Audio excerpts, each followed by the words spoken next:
there, everyone. Thank you to our last main stage session at Brand Disruption Summit.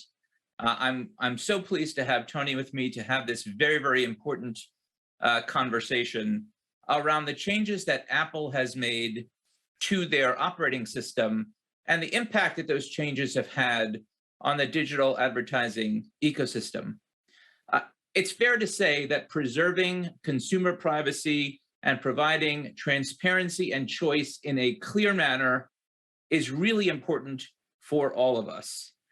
But change requires collaboration across the ecosystem, including with industry, to understand the unintended consequences of bad policy and bad business decisions.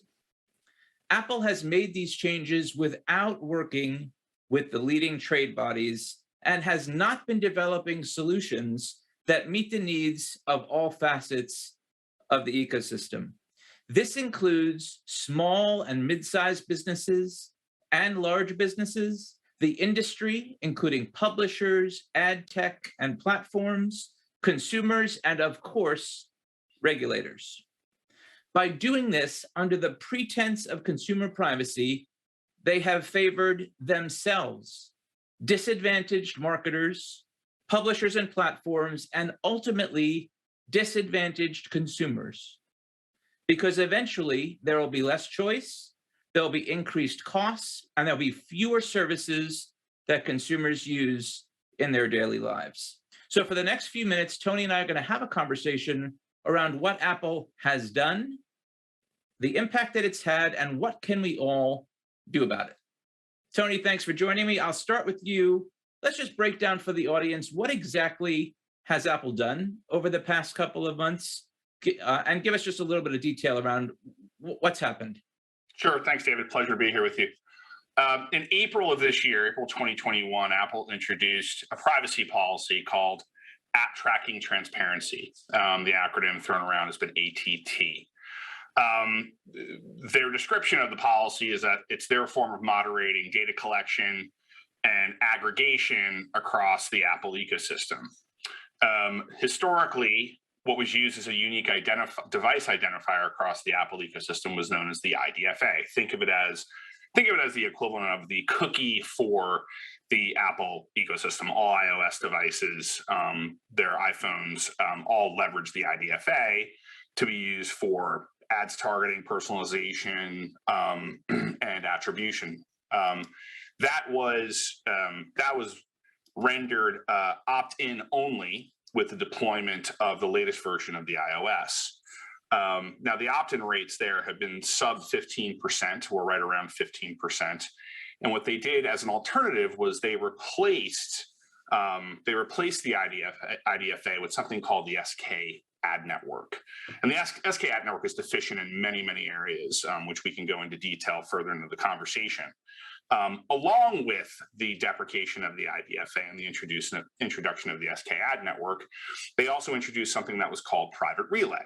Now, Private Relay is a system level setting for Apple devices that routes all Safari traffic and other types of Apple related traffic through separate relays, separate Apple relays, and that obfuscates the device's IP address being a parameter that is used for targeting attribution purposes across the digital advertising ecosystem. And then the last thing that they did was something called Hide My Email, where if you were checking out of an e-commerce platform or you were subscribing perhaps to a newsletter, they could obfuscate your email, and that email would then eventually expire within a very short period of time. And again, leaving both e-commerce platforms and retailers with no means to either target ads to you or any means to then optimize future purchases or future add-ons to an original purchase, because they basically obfuscated that as any form of identifier. Yeah, that's maybe the most kind of compact and coherent description I've heard. That's excellent. That's very, very good and very, very clear to understand. Compare and contrast that, Tony, for kind of how is that compared to what some others are doing in the industry? Well, the other elephant in the room, frankly, is Google and Chrome, the Chrome browser.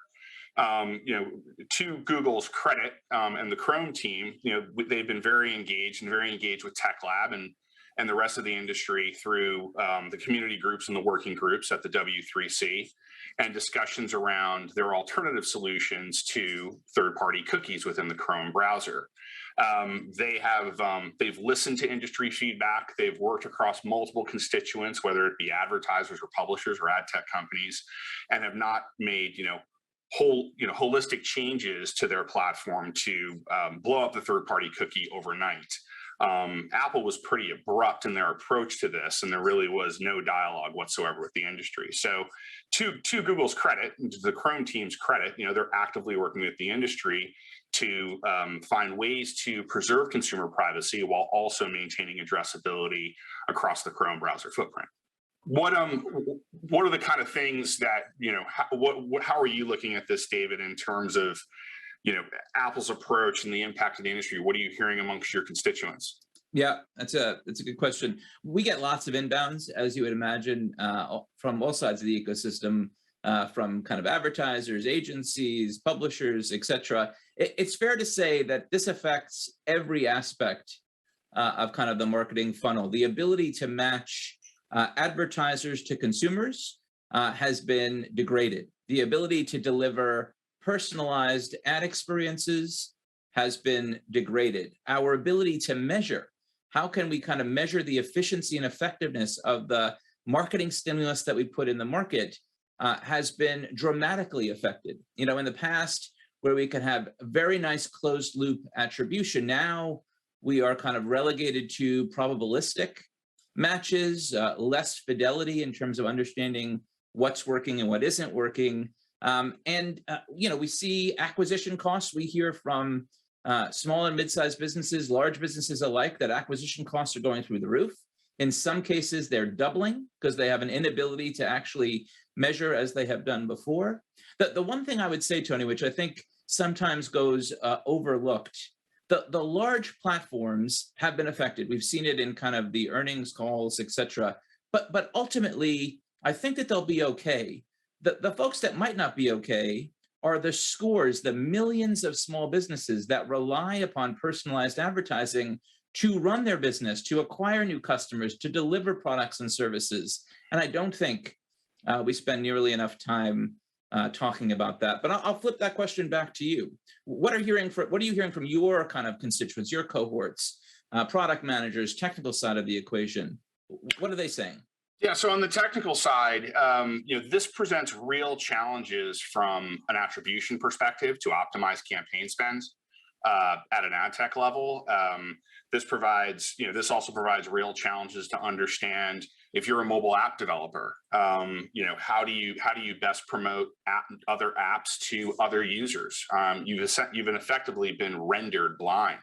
The SK ad network, this replacement to leveraging the IDFA, is really a convoluted solution to trying to solve for targeting and attribution for mobile app advertisers.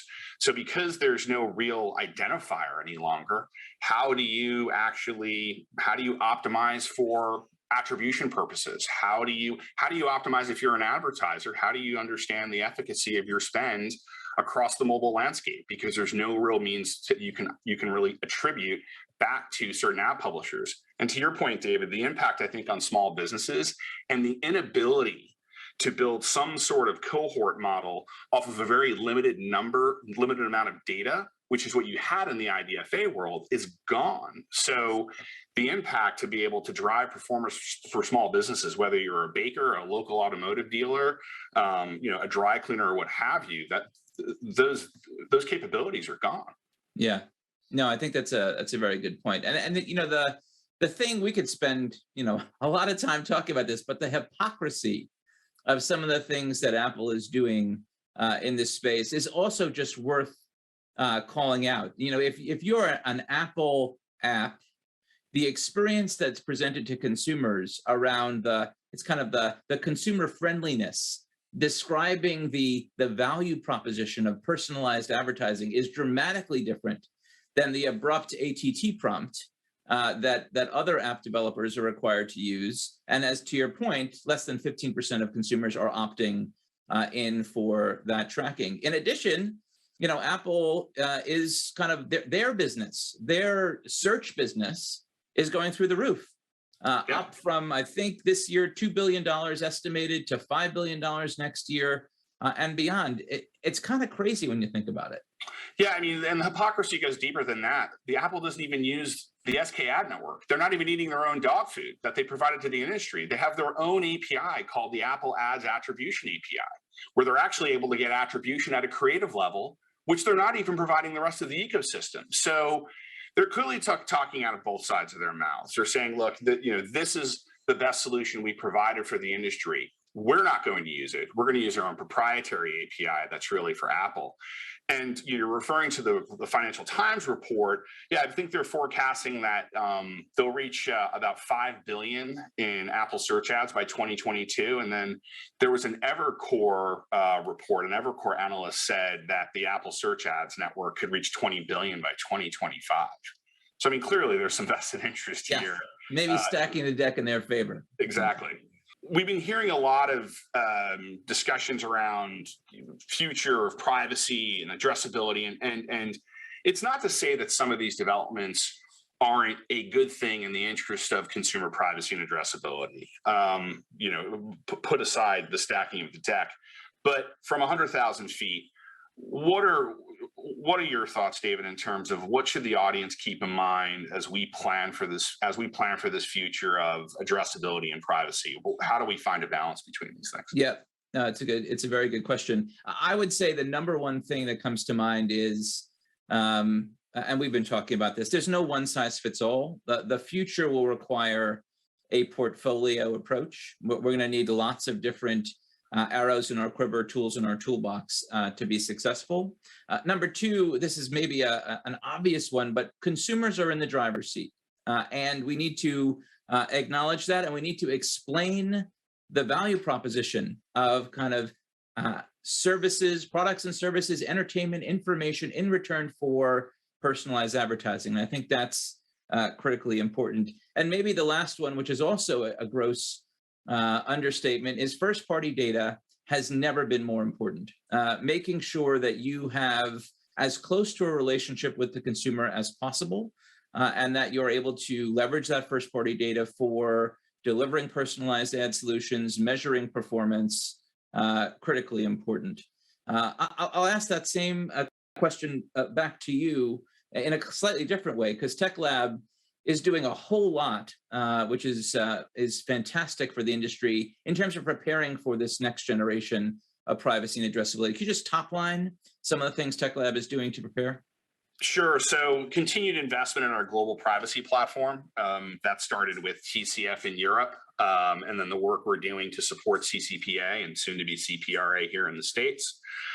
So continued expansion of the global privacy platform to take in additional regions for the purposes of consent and gaining consumer consent and maintaining privacy.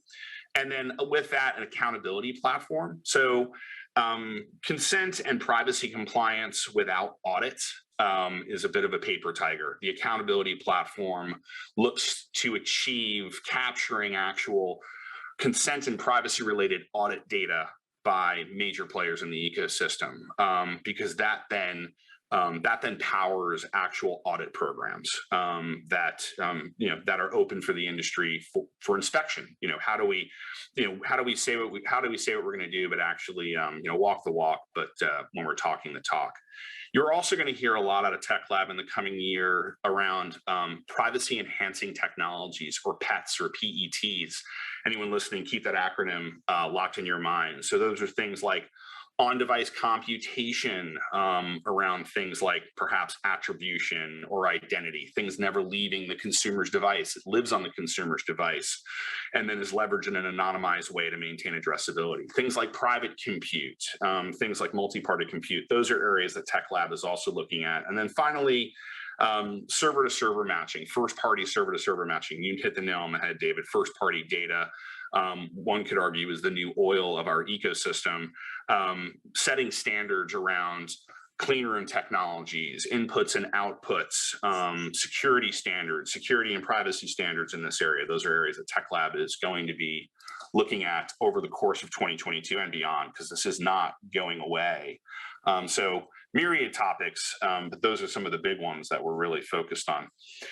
David, back to you on this. As we close this out, what are three major things you think it's critical for this audience and for the industry at large to take away from this discussion? Thanks, Tony. That's a great final question. I'm going to ask you the same ones. Just give that some thought. I would say number one, don't wait. There is a group of folks in the industry that kind of believe that we have plenty of time, quote unquote, to figure this out. And I think that that's a false sense of security. You need to be in the game today to kind of figure out what's happening in the future. I would say number two, try lots of things. The things that we have done historically for the past 20 years are not going to be the same for the next 20.